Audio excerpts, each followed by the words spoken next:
Hi friends, இன்றைக்கி நம்ம Nisha cooking சேனலில் சக்கரவள்ளி கிழங்கு வச்சு சூப்பரான ஸ்மூத்தான ஒரு குலாப் ஜாமுன். எல்லாருக்கும் குலாப் ஜாமுன் பிடிக்கும். அதே சமயத்தில் ஈஸியாகவும் குயிக்காகவும் செஞ்சிடலாம். டேஸ்ட் அதே மாதிரியாக இருக்கும். கண்டுபிடிக்க முடியாது யாராலேயும் இது சக்கரவள்ளி கிழங்குல செஞ்சுதான்னு சொல்லிட்டு அவ்வளோ டேஸ்ட்டாக இருக்கும். நம்ம நார்மலாக செய்கிற குலாப் ஜாமுனை விட டேஸ்ட்டாக இருக்கும். நல்லா ஸ்மூத்தாகவும் இருக்கும்.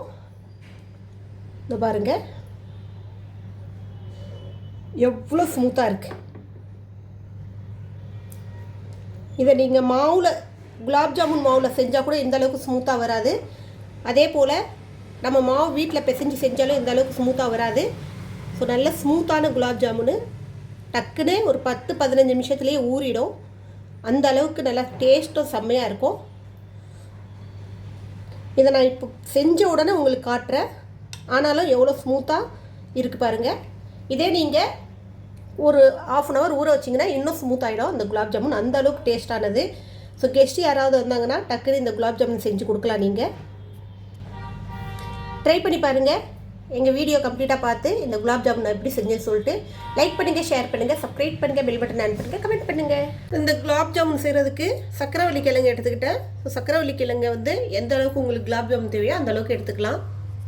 இதை ஒரு இட்லி குண்டானில் வச்சு ஸ்டீம் பண்ணி எடுத்துக்கலாம். வேக வச்சு ஆவியில் வேக வச்சு எடுத்துக்கணும். இப்போ சக்கரவள்ளி கிழங்கு வேகிறதுக்குள்ளே நம்ம ஜீரா ரெடி பண்ணிக்கலாம். அதுக்கு 2 கப்பு, இந்த கப்பால் 2 கப்பு தண்ணிக்கு 1 கப்பு சர்க்கரை அளவு எடுத்துக்கோங்க. ஸோ நான் ஏதாவது ஒரு மெஷர்மெண்ட் கப் எடுத்துக்கோங்க. நான் இந்த அளவுக்கு 1 கப் எடுத்தேன். இதால் 2 கப்பு தண்ணி ஊற்றுறேன். 1 கப் அளவுக்கு சர்க்கரை.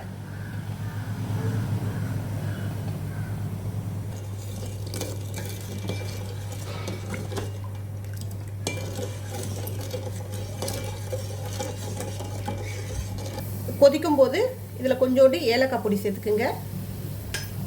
ஒரு 2-3 ட்ராப்பு எலுமிச்சை ஜூஸ் சேர்த்துக்கலாம். இது சேர்க்குறதால என்ன ஆகும்னா நமக்கு அந்த கிறிஸ்டல் படியும் இல்லையா, சர்க்கரை ஆறும்போது அந்த மாதிரி கிறிஸ்டல் இல்லாமல் இந்த ஜீரா நல்லா ஸ்மூத்தாக இருக்கும். ஜீரா நல்லா ரெடி ஆயிடுச்சு. ஸோ இதுக்கு கம்பி பதம் எல்லாம் தேவையில்லை. இந்த மாதிரி தொட்டு பார்த்து நல்லா பிசு பிசுன்னு இருந்தாலே போதும். இந்த அளவுக்கு நல்லா பிசு பிசுன்னு வரணும். கம்பி பதெல்லாம் இது பார்க்க தேவையில்லை. சக்கரவள்ளி கிழங்கும் நல்லா வெந்துருச்சு. இப்போ இதை மேல் தோலை நீக்கிட்டு எடுத்துகிட்டு வந்துடலாம். இப்போ இதை நல்லா மசிச்சுக்குங்க.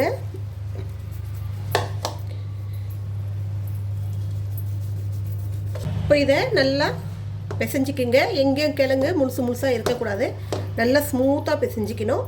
இப்போ இதில் ஒரு 100 கிராம் அளவுக்கு பால் பவுடர், ஒரு ட்ரை மில்க் பவுடர் இருக்குங்களா, அது ஒரு 100 கிராம் அளவுக்கு சேர்த்துக்கலாம். ஒரு 2 ஸ்பூன் அளவுக்கு நெய் சேர்த்துக்குங்க.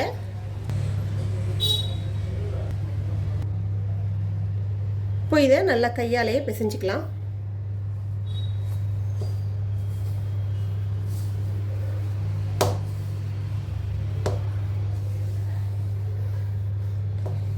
தண்ணி எதுவும் ஊற்ற தேவையில்லை. நம்ம இந்த கிழங்குல உள்ள ஈரப்பதத்திலேயே இந்த மில்க் பவுடர் ஃபுல்லாக நல்லா மிக்ஸ் ஆகணும். ஃபுல்லாக கம்ப்ளீட்டாக நல்லா மிக்ஸ் ஆகிடுச்சு பாருங்கள் இந்த மில்க் பவுட்ரு கிழங்குல. நம்ம தண்ணி பால் எதுவுமே இதோட சேர்க்க தேவையில்லை. இந்த மாதிரி பிசைய தானாக நல்லா ஸ்மூத்தாக சேர்ந்துடும்.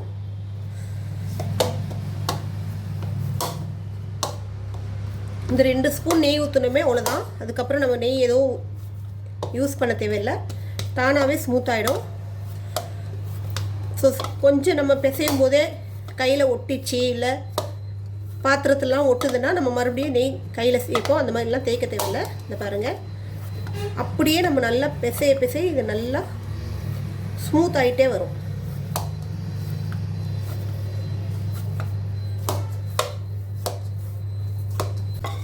நல்லா அந்த கிழங்கோட இந்த மில்க் பவுடர் சேர்ந்து நல்ல ஒரு அருமையான வாசனை.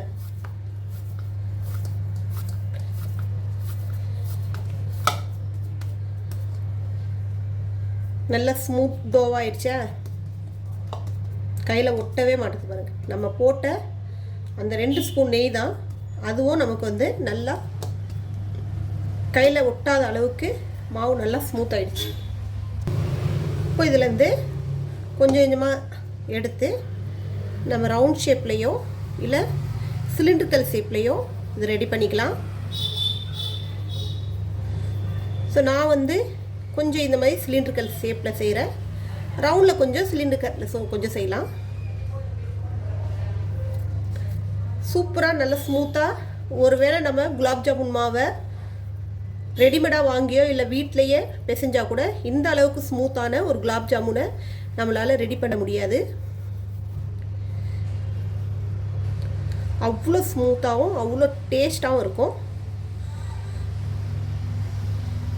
யாராலையும் கண்டுபிடிக்கவும் முடியாது இது சக்கரை விளக்கிழங்குல தான் செஞ்சிக்கலான்னு. அவ்வளோதான், குலாப் ஜாமுனை உருண்டைங்க பிடிச்சாச்சு. சிலிண்டர் டைப்லேயும் ரவுண்ட் ஷேப்லேயும் பிடிச்சாச்சு. நல்லா எவ்வளோ சூப்பராக இருக்குது பாருங்கள். எங்கேயும் வெடிப்பெல்லாம் இல்லாமல் நல்லா ஸ்மூத்தாக வருது பாருங்கள். அடுப்பில் எண்ணெய், கடாயில் எண்ணெய் ஊற்றி வச்சுக்கிங்க. எண்ணெய் கொஞ்சம் நல்லா சூடு வரட்டும். எண்ணெய் நல்லா சூடாயிடுச்சு. இப்போ இதில் நீட்டாக செஞ்சோம் இல்லையா சிலிண்டர்கள் டைப்பு, அது ஃபஸ்ட்டு போட்டு ஃப்ரை பண்ணி எடுத்துக்கலாம். இந்த அளவுக்கு நல்லா கோல்டன் ப்ரௌன் ஆகிடுச்சு பாருங்கள். நல்லா சூப்பராக. இப்போ இது அப்படியே நம்ம இந்த ஜீராவில் போடணும். ஜீராவும் கொஞ்சம் சூடாகவே வச்சுக்கணும். நம்ம ஜீரா ஆல்ரெடி செஞ்சு வச்சுட்டா கூட கொஞ்சம் அந்த சமயத்தில் அடுப்பில் வச்சு கொஞ்சம் சூடாக வச்சுக்கிங்க. அப்போ தான் டக்குன்னு அது ஊறுறதுக்கு ஈஸியாக இருக்கும்.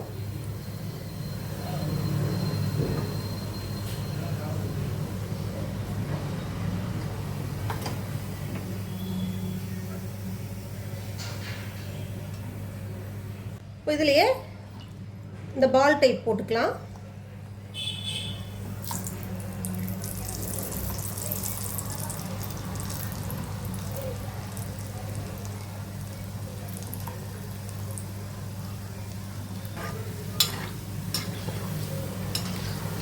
நம்ம மாவில் செய்கிற குலாப் ஜாமுனு போட்ட உடனே நம்ம கை வைக்க முடியாது, உடைஞ்சிடுமோன்னு பயமாக இருக்கும்.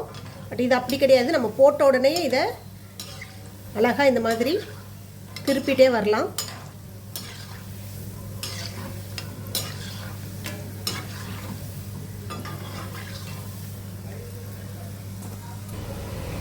அவ்வளோதான், நல்லா ப்ரௌன் ஆச்சு பாருங்கள் இதுவும். ஸோ இப்போ நமக்கு என்னன்னா மாவில் நம்ம குலாப் ஜாமுன் செஞ்சோன்னா உள்ளே வரைக்கும் வெந்துச்சா இல்லையான்னு தெரியாது. நமக்கு மேலே நல்லா ப்ரௌன் ஆகிடும், உள்ளே வந்து கொஞ்சம் வேகாமல் கூட இருக்கும். ரொம்ப பொறுமையாக அதை வேக வைக்கணும். பட் இது உள்ளே வேகலைனாலும் பரவாயில்ல, நான் நம்ம ஆல்ரெடி சக்கரவள்ளி கிழங்க நல்லா வேக வச்சது தான். அதே போல் பால் போடுறோம், நமக்கு அந்த பச்சை டேஸ்ட் வராது. அப்படியே எடுத்து ஜீராவில் போட்டுருங்க.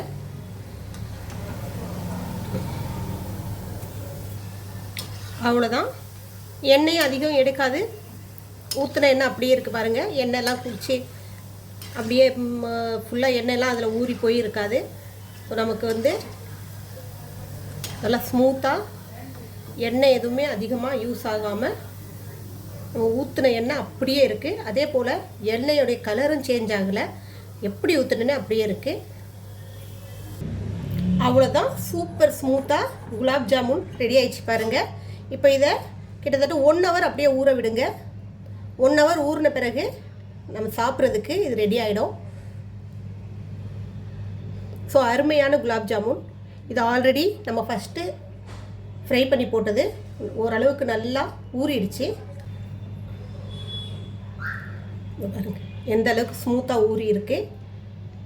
ஸோ 1 hour கூட எடுக்காது, டக்குன்னு ஊறிடும். நம்ம எதுக்கும் ஒரு 1 hour விட்டோம்னா நல்லா உள்ள வரைக்கும் இந்த கொஞ்சம் உள்ளே இறங்க வேண்டியது இருக்கு இல்லையா சாறு, அது வரைக்கும் நம்ம ஊற விட்டால் போதும்.